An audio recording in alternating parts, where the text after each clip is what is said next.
Hello friends, എല്ലാവർക്കും നമസ്കാരം. SP ഫോർടെക്കിന്റെ പുതിയൊരു വീഡിയോയിലോട്ട്. അപ്പോൾ നമ്മൾ ഇന്നത്തെ വീഡിയോയിൽ എന്താ പറയാൻ പോകുന്നത് വെച്ചാൽ ഇന്നത്തെ മത്സരമായ Mumbai Indians versus Sunrisers Hyderabad തമ്മിലുള്ള മത്സരത്തിന്റെ പ്രിവ്യൂസും പ്രഡിക്ഷൻസും ആണ് ഞാൻ ഇന്നത്തെ വീഡിയോയിലൂടെ നിങ്ങൾക്ക് പറഞ്ഞുതരാൻ പോകുന്നത്. അതുപോലെ തന്നെ നിങ്ങൾ ഇതുവരെ നമ്മുടെ ടെലിഗ്രാം ഗ്രൂപ്പിൽ ജോയിൻ ചെയ്യില്ലെങ്കിൽ മസ്റ്റ് ആയിട്ട് കയറി ജോയിൻ ചെയ്യാൻ ശ്രമിക്കുക. അതിലാണ് ഫൈനൽ ടീംസും കാര്യങ്ങളൊക്കെ നമ്മൾ അപ്ലോഡ് ചെയ്യുന്നത്. അതുപോലെ തന്നെ നമ്മുടെ യൂട്യൂബ് ചാനൽ സബ്സ്ക്രൈബ് ചെയ്തതിന് മറക്കാതെ തന്നെ സബ്സ്ക്രൈബ് ചെയ്യാൻ ശ്രമിക്കുക. എല്ലാ വീഡിയോസിന്റെയും റിവ്യൂസും കാര്യങ്ങളൊക്കെ നമ്മൾ ഇടാറുണ്ട്, എല്ലാ മാച്ചസിന്റെയും. അപ്പോൾ നമ്മുടെ മത്സരത്തിലോട്ട് അടക്കം. മത്സരം എപ്പോഴാണെന്ന് ചോദിച്ചു കഴിഞ്ഞാൽ ഈ വരുന്ന മാർച്ച് 27 വെനസ്ഡേ കൃത്യം 7:30 മത്സരം നമ്മുടെ മറ്റെവിടെയല്ല ഹൈദരാബാദിൽ വെച്ചിട്ടാട്ടോ ഈ ഒരു മത്സരം നടക്കുന്നത്. ഈ രാജീവ് ഗാന്ധി ഇന്റർനാഷണൽ സ്റ്റേഡിയം നമ്മുടെ ഹൈദരാബാദിന്റെ ഹോം ഗ്രൗണ്ടിലാണ് ഈ ഒരു മത്സരം നടക്കുന്നത്. അപ്പോൾ കുറച്ച് ഹെഡ് ടു ഹെഡ് റെക്കോർഡും അതുപോലെ കുറച്ച് പ്ലേയേഴ്സിൻ്റെ ബാറ്റിൽസും ടിപ്സും കാര്യങ്ങളൊക്കെ ഞാൻ ഈ ഒരു വീഡിയോയിലൂടെ നിങ്ങൾക്ക് ഷെയർ ചെയ്ത് തരുന്നുണ്ട്. തീർച്ചയായിട്ടും ഈ ഒരു വീഡിയോ നിങ്ങൾക്ക് 100% യൂസ്ഫുൾ ആവും. വീഡിയോ മുഴുവനായിട്ട് തന്നെ കാണാൻ ശ്രമിക്കുക കേട്ടോ. നമ്മുടെ Sunrisers Hyderabad versus Mumbai Indians തമ്മിലുള്ള ഹെഡ് ടു ഹെഡ് റെക്കോർഡ്സ് നോക്കുന്ന സമയത്ത് ഇതുവരെ ഏകദേശം 21 പ്രാവശ്യമാണ് മുംബൈ ഇന്ത്യൻസും സൺറൈസേഴ്സ് ഹൈദരാബാദും തമ്മിൽ കളിച്ചിട്ടുള്ളത്. ഇതിൽ 12 എണ്ണം മുംബൈ ഇന്ത്യൻസ് വിൻ ചെയ്തിട്ടുണ്ട്, 9 എണ്ണമാണ് നമ്മുടെ ഹൈദരാബാദ് വിൻ ചെയ്തിട്ടുള്ളത്. ഏറ്റവും കൂടുതൽ വിൻ ചെയ്തിട്ടുള്ള മുംബൈ ഇന്ത്യൻസ് തന്നെയാണ് ഈ ഒരു കഴിഞ്ഞൊരു 21 മത്സരങ്ങളിൽ. അതുപോലെ തന്നെ മുംബൈ ഇന്ത്യൻസ് വേഴ്സസ് ഹൈദരാബാദ് തമ്മിലുള്ള മത്സരത്തിൻ്റെ പിച്ച് റിപ്പോർട്ട് നോക്കുന്ന സമയത്ത് ഇതൊരു ഫ്ലാറ്റ് പിച്ചാണ്. സോ ബൗളേഴ്സിന് കുറച്ച് ചാലഞ്ചിങ് ആവും. അതുകൂടാതെ തന്നെ ലെഗ് സ്പിന്നേഴ്സിനൊക്കെ കുറച്ച് അത്യാവശ്യം നല്ല രീതിയിൽ ഇവിടെ പവറുണ്ട്. അതുപോലെ തന്നെ മുമ്പ് അൽസാരി ജോസഫ് മുംബൈ ഇന്ത്യൻസ് ആയിരുന്നു. അപ്പോൾ അദ്ദേഹം 6 വിക്കറ്റ്സ് 12 റൺസ് കൊടുത്തിട്ട് എടുത്തിട്ടുണ്ടായിരുന്നു ഈ ഒരു ഗ്രൗണ്ടിൽ 2019 കേട്ടോ. ഈ ഒരു ഗ്രൗണ്ടിലെ ഏറ്റവും ബെസ്റ്റ് ഫിഗറാണ് പുള്ളിക്കാരൻ എടുത്തത്. അതുപോലെ തന്നെ IPL ചരിത്രത്തിലെ അതാണ് ബെസ്റ്റ് ഫിഗർ. അതുകൂടാതെ ഈ ഒരു പിച്ചിനെ പറ്റി പറയുന്ന സമയത്ത് രാജീവ് ഗാന്ധി ഇന്റർനാഷണൽ സ്റ്റേഡിയം ഇവിടെ ഹൈദരാബാദ് 51 മത്സരങ്ങളാണ് കളിച്ചിട്ടുള്ളത്. അതിൽ 30 എണ്ണം ഹൈദരാബാദ് വിൻ ചെയ്തിട്ടുണ്ട്, 20 എണ്ണം ലോസ് ആയിട്ടുണ്ട്. ഹോം ഗ്രൗണ്ടിൽ ഏകദേശം 30 പ്രാവശ്യം വിൻ ചെയ്തിട്ടുണ്ട് കേട്ടോ നമ്മുടെ ഹൈദരാബാദ്. അതുപോലെ തന്നെ ടൈ ആയത് ഒരു മത്സരമാണ്. അതുകൂടാതെ ഫസ്റ്റ് ബാറ്റിംഗ് 13 പ്രാവശ്യവും സെക്കൻഡ് ബാറ്റിംഗ് 17 പ്രാവശ്യവുമാണ് ആ 30 എണ്ണം വിന്നായതിൽ ഹൈദരാബാദിനുള്ളത്. ഇതിൽ ഹൈദരാബാദിൻ്റെ ടോട്ടൽ റണ്ണ്, അതായത് ഹയസ്റ്റ് റണ്ണ് പറഞ്ഞാൽ 231 റൺസാണ്. അതുപോലെ തന്നെ ഹൈദരാബാദിൻ്റെ ലോവസ്റ്റ് സ്കോർ പറഞ്ഞാൽ 96 റൺസുമാണ് കേട്ടോ. അപ്പോൾ അതുപോലെ തന്നെ മുംബൈ ഇന്ത്യൻസും ഇവിടെ എത്ര പ്രാവശ്യം കളിച്ചിട്ടുണ്ട് ഡീറ്റെയിൽസും കാര്യങ്ങളൊക്കെ നോക്കാം. മുംബൈ ഇന്ത്യൻസ് ഇവിടെ 12 പ്രാവശ്യമാണ് ഈ ഒരു രാജീവ് ഗാന്ധി ഇന്റർനാഷണൽ സ്റ്റേഡിയത്തിൽ കളിച്ചിട്ടുള്ളത്. ഇതിൽ 8 പ്രാവശ്യം മുംബൈ ഇന്ത്യൻസ് വിൻ ചെയ്തിട്ടുണ്ട്, 4 പ്രാവശ്യം തോറ്റിട്ടുണ്ട്. ഓക്കെ, മുംബൈ ഫസ്റ്റ് ബാറ്റിംഗ് 6 പ്രാവശ്യം വിൻ ചെയ്തിട്ടുണ്ട്, സെക്കൻഡ് ബാറ്റിംഗ് ചേസിംഗ് 2 പ്രാവശ്യം വിൻ ചെയ്തിട്ടുണ്ട്. കൂടുതലും ഫസ്റ്റ് ബാറ്റിംഗ് അവിടെ വിൻ ചെയ്തിട്ടുള്ള മുംബൈ ഇന്ത്യൻസിന്റെ ഹയസ്റ്റ് സ്കോർ എന്ന് പറയുന്നത് 192 റൺസാണ്. മുംബൈ ഇന്ത്യൻസിന്റെ ലോവസ്റ്റ് സ്കോർ എന്ന് പറയുന്നത് 129 റൺസുമാണ് കേട്ടോ. അപ്പോൾ ഇതാണ് ഈ പിച്ച് റിപ്പോർട്ടും കാര്യങ്ങളൊക്കെ പറയാനുള്ളത്. ഈ ഒരു പിച്ചിനെ പറ്റി പറയുമ്പോൾ അത്യാവശ്യം നല്ല രീതിയിൽ റൺസ് വരാൻ പോസിബിലിറ്റീസ് ഉണ്ട്. മാക്സിമം ഒരു 160 വരെ നമുക്ക് ആവറേജ് റൺസ് ആയിട്ട് ഈ ഒരു മത്സരത്തിൽ പ്രതീക്ഷിക്കാം. ഈ ഒരു ആവറേജ് സ്കോർ, ഈ ഒരു പിച്ചിൻ്റെ ആവറേജ് സ്കോർ എന്നല്ല, ഈ ഒരു മത്സരത്തിൽ ഒരു 160 വരെ പ്രതീക്ഷിക്കാം. അതുപോലെ തന്നെ വിക്കറ്റ്സ് വീഴുമെന്ന് ചോദിച്ചു കഴിഞ്ഞാൽ എങ്ങനെ പോയാലും ടോട്ടലി ഫസ്റ്റ് ബാറ്റിങ്ങും സെക്കൻഡ് ബാറ്റിംഗ് എല്ലാം കൂടെ ഒരു 10 വിക്കറ്റ്സ് തീർച്ചയായിട്ടും വീഴുന്നതായിരിക്കും. അപ്പോൾ ബോളേഴ്സിന് അവിടെ ഇമ്പോർട്ടൻസ് ഉണ്ട്. അപ്പോൾ ആ ഒരു കാര്യം ശ്രദ്ധിക്കാൻ ശ്രമിക്കുക. അപ്പോൾ ഞാൻ നിങ്ങൾക്ക് 2-3 ആപ്ലിക്കേഷൻസ് പരിചയപ്പെടുത്തി തരാം. തീർച്ചയായിട്ടും നിങ്ങൾക്ക് യൂസ്ഫുൾ ആവുന്ന ആപ്ലിക്കേഷൻസ് ആട്ടോ. ആദ്യം തന്നെ എനിക്ക് പറയാനുള്ളത് കുബേര ഫാന്റസി എന്ന് പറഞ്ഞ ഒരു കിഡിലിൻ ആപ്ലിക്കേഷനെ പറ്റിയാണ്. ഈ ഒരു ആപ്ലിക്കേഷനെ പറ്റി പറയുന്ന സമയത്ത് ഡെയിലി ഗിവേഴ്സും കൊടുക്കുന്നുണ്ട്. അതുകൂടാതെ എൻട്രി ഫീസും കാര്യങ്ങളൊക്കെ വളരെ കുറവാണ്. ഇപ്പോൾ 299 രൂപയ്ക്ക് നമ്മൾ ജോയിൻ ചെയ്യുന്നത് ഇവിടെ വന്നു കഴിഞ്ഞാൽ വെറും 260 രൂപയ്ക്ക് ജോയിൻ ചെയ്യാൻ സാധിക്കും. ഏകദേശം ഒരു 39 രൂപയുടെ ഡിഫറൻസ് ആണ് നമ്മൾ ഡ്രീം 11 നിന്നും കുബേര ഫാന്റസിയിലോട്ട് മാറിയത്. ഡ്രീം 11 മാത്രം പറയില്ല, മറ്റു ആപ്ലിക്കേഷനെ വെച്ച് അപേക്ഷിച്ച് ഈ ഒരു ആപ്ലിക്കേഷൻ ഏറ്റവും എൻട്രി ഫീസ് കുറവാണ് കൊടുക്കുന്നതിൽ. അതുകൂടാതെ ഇവിടെ ഡ്യൂ എന്ന് പറഞ്ഞ ഓപ്ഷൻ ഉണ്ട്. ഈ ഡ്യൂ ഓപ്ഷൻ എന്താണെന്ന് വെച്ച് കഴിഞ്ഞാൽ ഇവിടെ ഏകദേശം 5 പ്ലേയേഴ്സിനെ കാണാൻ പറ്റുമല്ലോ. ഇതിൽ നിങ്ങൾക്ക് ഏറ്റവും കൂടുതൽ പോയിന്റ് എടുക്കാൻ ചാൻസ് ഉള്ള ആരാണ് അവരെ പിക്ക് ചെയ്താൽ മതി. ഇപ്പോൾ നമ്മൾ ഓപ്പോണൻറ്റ് സായി സുദർശനെ പിക്ക് ചെയ്തിരിക്കുക. അപ്പോൾ സായി സുദർശനെക്കാട്ടിലും കൂടുതൽ പോയിന്റ് എടുക്കാൻ ചാൻസ് ആരാണ്? അപ്പോൾ ഗെയ്ക്വാഡ് ആണെങ്കിൽ ഗെയ്ക്വാഡിനെ കൊടുക്കുക. അപ്പോൾ ഗെയ്ക്വാഡാണ് ഏറ്റവും കൂടുതൽ പോയിന്റ് എടുത്തതെന്ന് വെച്ചാൽ ഈസി ആയിട്ട് നിങ്ങൾക്ക് വിന്നാവാൻ സാധിക്കും. അതായത് വെറും 58 രൂപ കൊടുത്തുകൊണ്ട് നിങ്ങൾക്ക് 100 രൂപ എൻ ചെയ്യാനായിട്ട് സാധിക്കും. അപ്പോൾ അതൊരു നല്ലൊരു ഓപ്ഷൻ തന്നെയാണ്. മസ്റ്റായിട്ട് നിങ്ങളൊന്ന് ട്രൈ ചെയ്യാൻ നോക്കുക നമ്മുടെ ഈ ഒരു ഡ്യൂ ഓപ്ഷൻ. അതുകൂടാതെ ഇവിടെ പുതിയ ഡ്യൂ പ്രോ എന്നൊക്കെ വന്നിട്ടുണ്ട്. ഇതെന്താണെന്ന് ഞാൻ പറഞ്ഞുതരാം. അതായത് നമ്മളിപ്പോൾ ഒരു പിക്കിന് ഒരാളെയല്ലേ സെലക്ട് ചെയ്തത്, ഒറ്റയടിക്ക് 2 ആളെ നിങ്ങൾക്ക് സെലക്ട് ചെയ്യാം. ഇപ്പോൾ ഈ ഒരു ടീമിൽ നിന്ന് ഒരാൾ, ഈ ഒരു ടീമിൽ നിന്ന് ഒരാളും. ഇപ്പോൾ നമ്മുടെ റാഷിദ് ഖാനും എടുക്കാം, അപ്പുറത്തെ ടീമിൽ നിന്ന് സാഹയും എടുക്കാം. ഓക്കെ, അപ്പോൾ അങ്ങനെ നിങ്ങൾക്ക് ഇറങ്ങാം. നിങ്ങൾ 2 ആളെ ഇറങ്ങിയിട്ട് ഇപ്പോൾ നമ്മളൊരു ടീമിൽ 11 പേരെ വെച്ച് ഇറങ്ങത്തില്ലേ, അതുപോലെ 2 പേരെ വെച്ച് ഇറക്കാം ഡ്യൂ. അവരും ഓപ്പോസിറ്റുള്ള ആൾ 2 പേരെ വെച്ച് എടുക്കും. നിങ്ങൾ ഒരാൾ കളിച്ചില്ലെങ്കിൽ മറ്റൊരാൾക്ക് കിട്ടും. അപ്പോൾ ഒരാൾ കളിച്ചില്ലെങ്കിൽ മറ്റൊരാൾ കളിക്കുമല്ലോ. അപ്പോൾ അങ്ങനെ നിങ്ങൾക്ക് പോയിന്റ്സ് കൂടുതൽ കിട്ടിയാൽ കൂടെ നിങ്ങൾ ഈസി ആയിട്ട് വിറ്റാവും. അപ്പോൾ നല്ലൊരു ഓപ്ഷനാണ് നമ്മുടെ പുതിയത് കുബേര കൊണ്ടുവന്നത്. മസ്റ്റായിട്ട് ഒന്ന് ട്രൈ ചെയ്യാൻ ശ്രമിക്കുക. അതുപോലെ തന്നെ ഇതുവരെ നിങ്ങൾ നമ്മളെ വിഷൻ 11 ട്രൈ ചെയ്യുക, അല്ലെങ്കിൽ മസ്റ്റായിട്ട് ട്രൈ ചെയ്യുക. കാരണം എന്താണെന്ന് വെച്ച് കഴിഞ്ഞാൽ ഡെയിലി ഗിവേഴ്സും കാര്യങ്ങളൊക്കെ കൊടുക്കുന്നുണ്ട്. അതുകൂടാതെ 49 രൂപയ്ക്ക് ഇവിടെ എൻട്രി കോൺടെസ്റ്റ് മെഗാ കോൺടെസ്റ്റ് ഉണ്ട്. അതിൽ ഫസ്റ്റ് പ്രൈസ് 12 ലക്ഷമൊക്കെയാണ്. അധികം ആൾക്കാരൊന്നുമില്ല, ഏകദേശം 6 ലക്ഷം പേരുള്ളൂ. ഇതേ സെയിം കോൺടെസ്റ്റ് 6 ലക്ഷം പേരിൽ നമ്മൾ ഡ്രീമിനോ എടുത്ത് നോക്കിക്കഴിഞ്ഞാൽ ഫസ്റ്റ് പ്രൈസ് ഇത്രയും കിട്ടത്തില്ല. അതാണ് ഇതിൻ്റെ ഒരു മെയിൻ പ്രത്യേകത.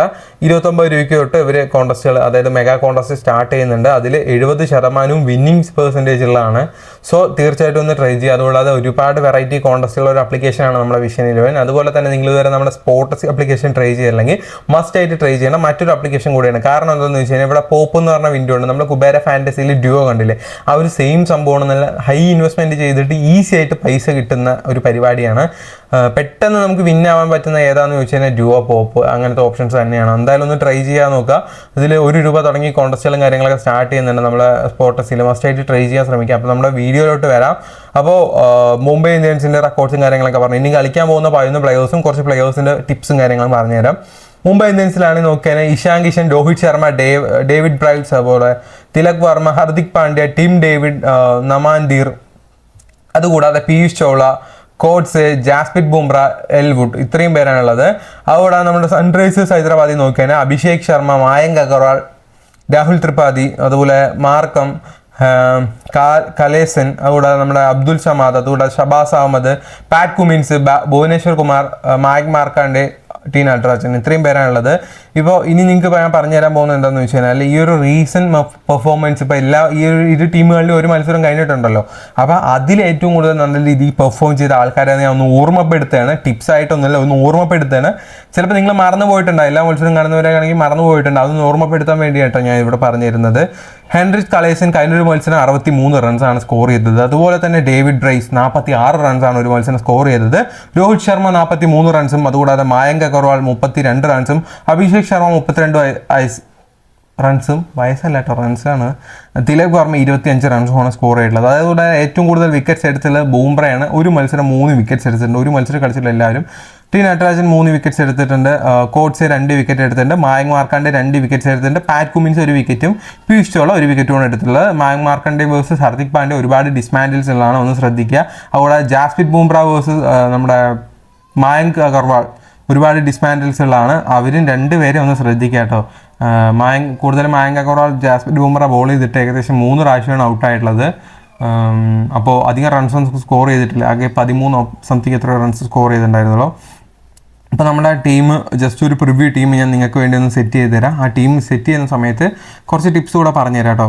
അപ്പോൾ നമ്മളെപ്പോഴും ഒരു ടീം ക്രിയേറ്റ് ചെയ്യാനായിട്ട് ശ്രമിക്കുമ്പോൾ ശ്രദ്ധിക്കേണ്ട കാര്യം എന്താണെന്ന് വെച്ച് കഴിഞ്ഞാൽ, നിങ്ങൾക്ക് ഇട്ട പൈസ തിരിച്ച് കിട്ടണോ അതോ കുറച്ചുകൂടെ നല്ല രീതിക്ക് പൈസ കിട്ടണോ? ഇപ്പോൾ GL കളിക്കുമ്പോൾ ഇട്ട പൈസ തിരിച്ച് കിട്ടാൻ സിമ്പിൾ ഒരു ടീം ഇട്ട് കഴിഞ്ഞാൽ തിരിച്ച് കിട്ടും.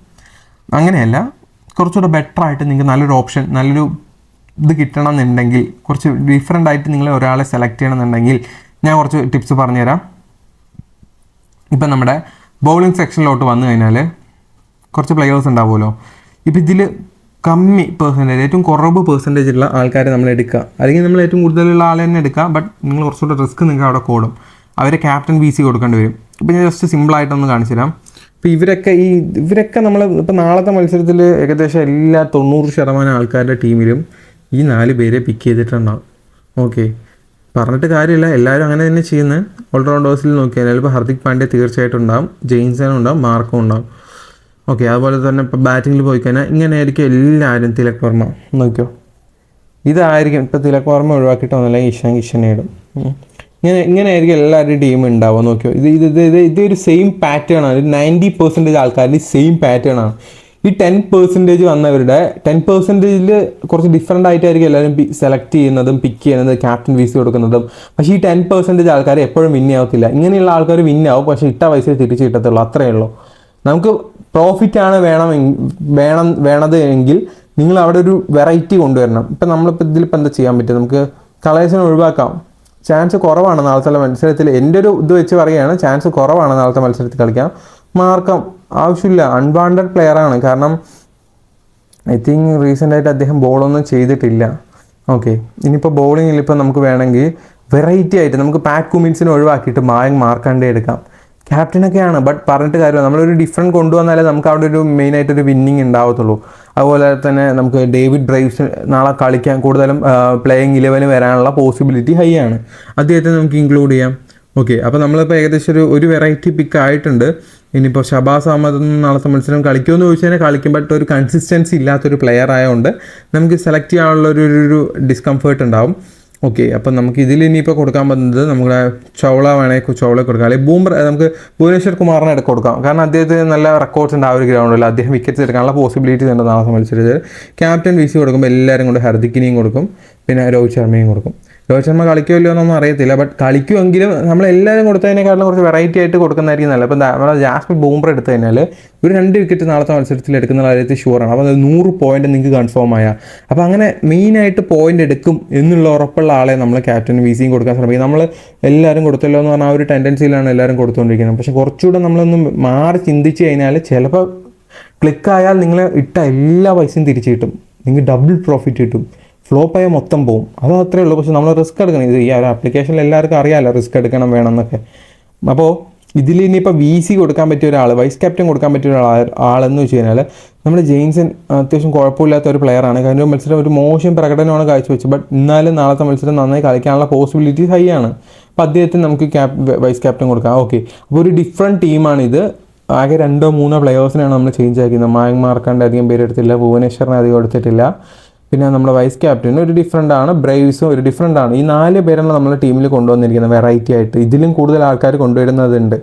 ശരിക്കും ഈ ഹിന്ദിക്കാരൊക്കെ 4 കൂടുതൽ വെറൈറ്റി ആയിട്ട് ആൾക്കാരെ കൊണ്ടുവരും. പക്ഷേ IPL ശരിക്കും അത്രയും പേരെ കൊണ്ടുവരണം, പക്ഷേ റിസ്ക് കൂടുതലാണ്. ഒരുപാട് റിസ്ക് എടുത്ത് കഴിഞ്ഞാൽ മൊത്തം പൈസ നഷ്ടപ്പെടും എന്നുള്ള രീതിക്ക് എല്ലാവരും എടുക്കത്തില്ല.